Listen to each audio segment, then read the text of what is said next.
ফুল ভালোবাসে না এমন মানুষ খুঁজে পাওয়া যাবে না। ফুলের টানে মানুষ দূর দূরান্তে পাড়ি দিচ্ছে। রংবাহারি ফুলের মাঝে সময় কাটাতে কে না চায়।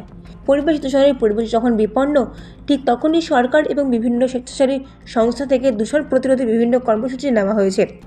সেরকমই এক মহৎ উদ্যোগ পালিত হলো পূর্ব মেদিনীপুর জেলার তমলুক শহরে। ফুল ও পরিবেশ মেলা শুরু হলো শহরে। তমলুক ফ্লাওয়ার লাভার্স অ্যাসোসিয়েশনের উদ্যোগে তমলুকের বৈকুণ্ঠ সরোবর এলাকায় আয়োজন করা হয়েছিল এক ফুল মেলার। এদিন সেখানে উপস্থিত ছিলেন তাম্রলিপ্ত পৌরসভার chairman Dipendra Narayan Roy, vice chairman Leena Mavai রয় এবং অন্যান্যরা।